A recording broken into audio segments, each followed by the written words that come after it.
Eric Butterworth says on faith versus fear. Eric Butterworth emphasized that faith is a powerful force that can be directed towards positive or negative outcomes. He argued that fear and worry are misplaced faith. According to Butterworth, the key question is not whether one has faith, but rather what one is placing their faith in. He stated, not that I have no faith, but I have faith in the wrong things. This perspective reframes fear and worry as faith and negative outcomes. Butterworth advocated for redirecting faith towards positive, empowering beliefs. He suggested that if people would pray or meditate on the omnipresence of good with the same intensity they worry about potential failures or problems, their lives would dramatically improve. He also emphasized the power of thought and belief in shaping reality. Butterworth had unwavering faith in the ability of thought to transform not only individual lives, but the world at large. He encouraged people to tap into their divine potential and use the power of positive, faith-filled thinking to overcome challenges and create positive change. In essence, Butterworth's teachings on faith focused on consciously choosing to place one's faith in positive possibilities and divine potential rather than succumbing to fear and worry. Butterworth emphasizes that faith and fear cannot coexist. He suggests that when one is truly centered in faith and God consciousness, fear becomes impossible. Now, my experience with fear and faith and obstacles and yourself getting in the way was that my life, more or less in 1985, had grounded to a halt. I'd been lost in drugs and alcohol and, waking up in puke and snowbanks and just a deplorable sight. And thinking that I was plowing ahead and doing something when I didn't have anything to show for it, not even myself. A lot of times I want to hide myself. But anyway, this is something that helped me through that period.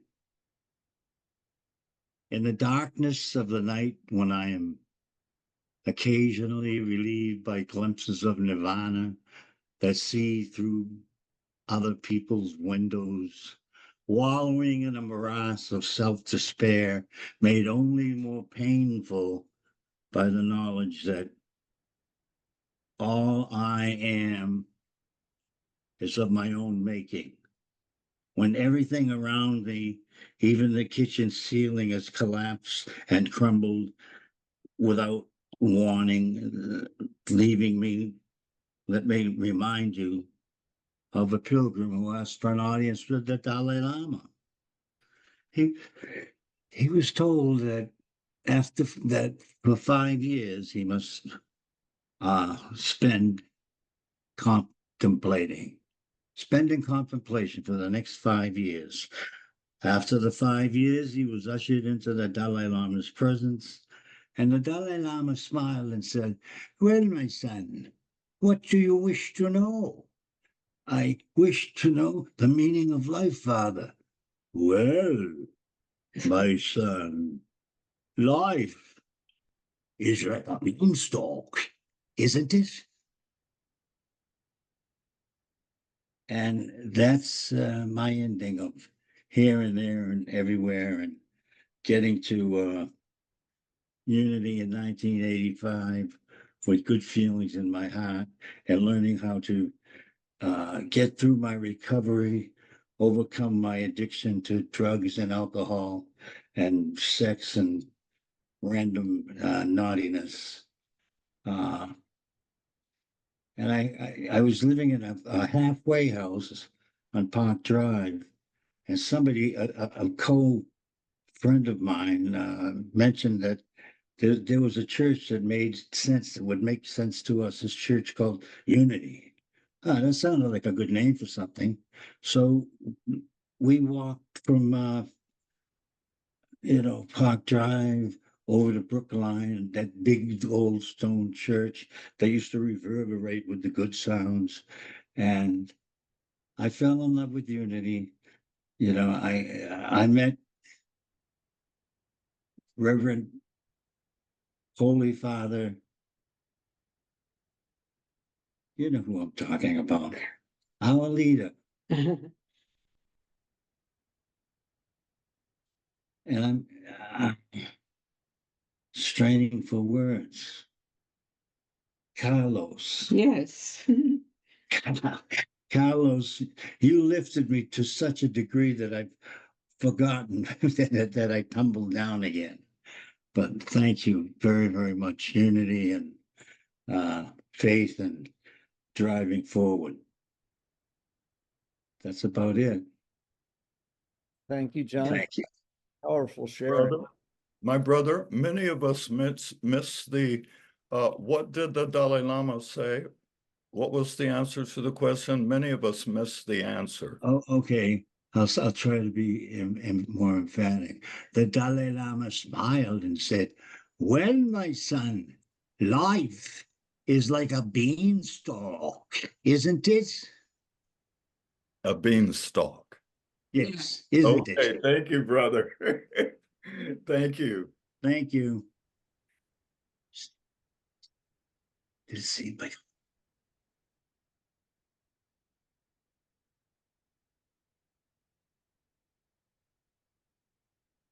Okay. I just got this. I don't know. I didn't get it before, so I will read this. This is from H. Emily Cady, or Caddy, I don't know how you say that, C-A-D-Y, on faith versus fear. Hitherto, we have believed that we were helped and comforted by others, that we received joy from outside circumstances and surroundings, but it is not so. All joy and strength and good spring up from a fountain within one's own being. And if we only knew this truth, we should know that because God in us is the fountain out of which springs all our good. Nothing that anyone does or says or fails to do or say can take away our joy and good. No matter how evil circumstances may appear, or how much it may seem that some other personality is at the foundation of your sorrow or trouble, God, good alone, is really there when you call his law into expression. If we have the courage to persist in seeing only God in it all, even the wrath of man, Psalms 76, verse 10, shall be invariably turned to our advantage. Joseph, in speaking of the action of his brethren in selling him into slavery, said, "As for you, ye meant evil against me, but God meant it for good." Genesis 50, verse 20. To them that love God, all things work together for good. Romans 8, verse 28. Or to them who recognize only God, all things, the very circumstances in your life that seem heartbreaking evils, will turn to joy before your very eyes if you will steadfastly refuse to see anything but God in them. Well, wow. I have to say, everything I think and believe and do and act on is around what I am experiencing now with the loss of the love of my life, my Ted. And the way I see this is, it's amazing. It's all good. We know when we come to this world that it's temporary. We know that it is the illusion. We know that it's going to disappear and that our bodies are not going to last forever. We know that. And so therefore, when these things happen, we have to understand that they are perfect because we have done what we need to do in this body. And when our time is up in the body, then that's part of God's plan, and that's it. And it's not a tragedy, and we haven't died per se, because our spirit lives on. And since I have lost Ted's body, there have been many blessings that have come to me that I would not have had if he had continued to stay on in this body, in his body. I have met people I would not have met. I have had experiences, beautiful experiences that I would not have had. And I feel like this is the legacy that Ted has left me. I have his photo right here. This was from the memorial in Boston, and I hope you all can get, there are lots of these photos. I hope somebody from Unity picked up several of them to give to you all, because there were a lot left over. And so I have him all around the house, so I can look at him and talk to him and listen and feel his love. So basically, yeah, I think that's what I want to say. And I just, we just have to understand, for whatever reason, this cancer thing came to him, and he had this challenge. And eventually, I mean, he did really well for many, many years, and he learned a lot from it. He said cancer made him a better person. He lost his fear of death, and he gave so much to the people around him. And he was a psychotherapist, and he had a lot of clients, and clients came up to me afterwards and said how much Ted helped them change their lives and make their lives for the better. And it was amazing. So he fulfilled his purpose. I mean, I just have to, I have to see it that way. I have to see that he did so much for so many people, and he did so much for me. And he's still here. I've had some crazy experiences of feeling his presence, and lights flashing and doors slamming, and if I can just say one more thing, I don't know if I told you all this. My daughter and I were in the bookstore, and we were downstairs in the used books, and I said, let's go look at poetry. And we were looking at poetry books, and all of a sudden, one of the poetry books just jutted out and sat there. And my daughter wanted to push it back. And I said, no, take it out. Because I knew it was a sign somehow. And she opened it up, and the poet had written, dedication to my mother and my father and my aunts and uncles and all the mothers and fathers. And then there was a little space, and underneath the space, it said, and for Ted.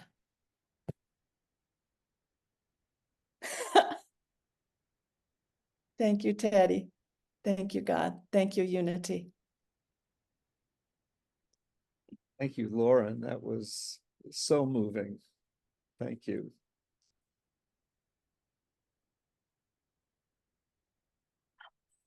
Wow.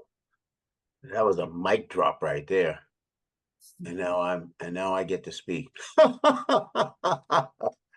Well, I'm going to allow Unity Reverend Galen McDowell to speak, who wrote on faith over fear. What is faith? Charles Fillmore wrote that faith is the perceiving power of the mind linked with the power to shape substance. Faith is our ability to see the possibilities of life. Faith sees ideas where fear sees disbelief. Faith sees opportunities where fear sees obstacles. Faith sees potential where fear sees problems. Faith sees abundance where fear sees lack and limitation. Faith allows us to work with God's omnipresent substance, infinite possibility, and shape it into a manifestation of good we can understand and use in our lives. We cannot allow the lower levels of human thinking based on fear, uncertainty, and ignorance to dictate our decisions. We must transcend the limited view of the human ego and connect with a higher level of awareness, seeing beyond the facts and limited perceptions to the goodness of God. How to use faith? If we want to master life, we must exercise our faith. We must say yes to our good by seeing it spiritually, holding it in mind, believing in it, and bringing it into manifestation. Faith allows us to become independent thinkers. When we keep our faith in God in us, our thinking will not be determined by limited paradigms, but by the context of love, wholeness, and prosperity. Jesus taught that faith works with the spoken word. In the Gospel of Mark, chapter 11, verse 22 to 24, Jesus teaches us how to utilize the power of faith. He taught us to speak the word of faith to the mountains in our lives. First, we must put our minds on the spirit that transcends the appearance by seeing God's goodness with our faith. Then we must speak to our seeming problems and tell them to be dismissed into nothingness. Trust God and live in your power. Okay. And what do I have to add to that? I guess all I would add to that is that, I think this whole discussion talks about the duality, which is our human existence, since we now see with two eyes instead of our one eye. So we have faith and fear, and fear is our humanity at play and the ego, and faith is our spiritual self. And the challenge for me, for each of us, is to try to stay to remember that we are spirit in our human bodies, and to stay connected with God's wisdom, God's divine order, and God's faith that operates in us and through us and out into our world, and not to get consumed by all of the mishigas that goes on around us, which we can easily float off the path. And Lord knows where you can end up. So the challenge, easy said, harder done. For me, the challenge is trying to stay in that faith-filled space, and to know that God's good is always there, omnipresent, all being, all knowing, and that if I let go and let God, that whatever it is I'm having to address, I'll be able to do so, and to just simply do so without fear or favor. I always remember there was a great, one of the Indiana Jones movies, I think it was the third one, with Sean Connery in it. And there's this scene in there where he's going through this passageway, and it's really complex, and he's got to dodge moving walls and swinging blades and all of this. He finally gets to the other side, and he's in a cavern. I mean, there's a chasm between where he is and the other side, And he's like, how the heck am I supposed to get to the other side? And he's looking at the instructions, and to his eye, his human ego eye, there was no way to the other side. And then suddenly it came to him that this was a test of faith, not fear, but faith. And he happened to throw some rocks out and realized that there was a walkway that was glass, so it was clear. You couldn't tell, and you could just walk across. But he didn't know that until he did that. And I always remember that thinking, wow, that's such a powerful scene about the power of fear and faith, and how many people would just, either not proceed or go off the side, not knowing that there was a pathway forward for them. So I'm hoping that vision will be a nice way to wrap up our discussion around our discussion, that three of us, because we always got Reverend Carlos, and he's gonna add something to all of this about faith over fear. And that's all I have to share today. Thank you so much, Bob. That was wonderfully uplifting.